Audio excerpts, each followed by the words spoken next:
চট্টগ্রাম ৪ আসন থেকে ধানের শীষের প্রার্থী ছিলেন বিএনপি মনোনীত জনাব আসলাম চৌধুরী, আর জামায়াতের মনোনীত প্রার্থী ছিলেন দাঁড়িপাল্লা প্রতীকের জনাব আনোয়ার সিদ্দিক। প্রথম রিটার্নিং অফিসার জনাব আসলাম চৌধুরীর নমিনেশন পেপার বৈধ ঘোষণা করেন। এর বিরুদ্ধে জনাব আনোয়ার সিদ্দিক আপিল দায়ের করেন। ওই আপিলে জনাব আসলাম চৌধুরীর মনোনয়নপত্র বৈধ ঘোষণা করেন। তার বিরুদ্ধে হাইকোর্টে রিট পিটিশন দায়ের করেন। রিট পিটিশনেও তার নমিনেশন পেপার বৈধ থেকে যায়। এর বিরুদ্ধে সুপ্রিম কোর্টে তিনি আপিল দায়ের করেন। সুপ্রিম কোর্টের আপিলে সুপ্রিম কোর্ট তখন আদেশ দেন জনাব আসলাম চৌধুরী নির্বাচনে অংশগ্রহণ করবেন, তবে ইলেকশনের রেজাল্ট এবং গেজেট পাবলিকেশন হবে না, সেটি হবে আপিল নিষ্পত্তির পরে। এই প্রেক্ষিতে জনাব আসলাম চৌধুরী ইলেকশনে বিজয়ী হয়েছেন, কিন্তু তার কোনো গেজেট প্রকাশিত হয়নি।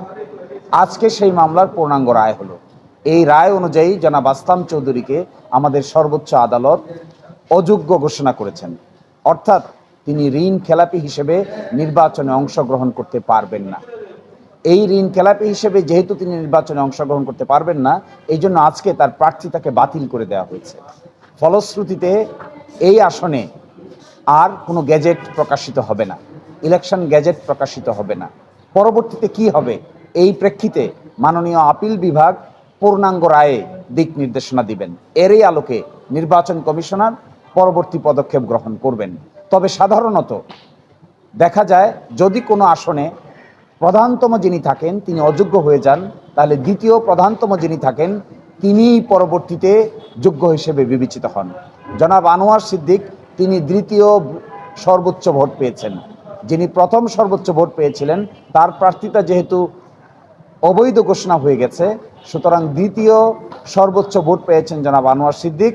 তার ব্যাপারে ইলেকশন কমিশন সিদ্ধান্ত নিবে বলে আমরা প্রত্যাশা করি। আর এই ব্যাপারটিতে পরিপূর্ণ নির্দেশনার জন্য আপিল বিভাগের পূর্ণাঙ্গ রায়ের জন্য আমাদেরকে অপেক্ষা করতে হবে। আমরা মনে করি this is a good step. Loan defalcation যে বা যারাই করবে না কেন, যে দলেরই হন না কেন, যে পলিটিক্যাল পার্টিরই হন না কেন, বাংলাদেশের আইন এটিকে ডিসকোয়ালিফাইড করে দিয়েছে। ইলেকশন করার ক্ষেত্রেও ডিসকোয়ালিফিকেশন, ইলেকশন করার পরে এমপি থাকার ক্ষেত্রেও ডিসকোয়ালিফিকেশন। অর্থাৎ কেউ যদি ইলেকশন করেও ফেলেন, পরবর্তীতে তিনি লোন ডিফল্ট করেন, তাহলে তিনি এমপি হিসেবেও থাকতে পারবেন না। বাংলাদেশের সংবিধানের আর্টিকেল 66-এ এই বিধান আছে। তো আজকে এই রায়ের মাধ্যমে ন্যায় বিচার নিশ্চয়ই প্রতিষ্ঠিত হয়েছে, একটি এক্সাম্পল সেট হয়েছে। আমরাও সন্তুষ্ট হয়েছি, আমার ধারণা বাংলাদেশের মানুষও সন্তুষ্ট হবে।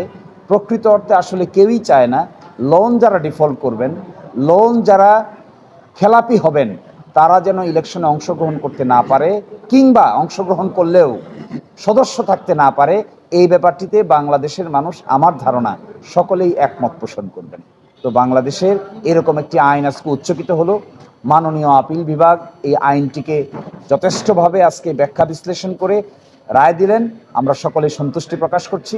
সকলকেই অসংখ্য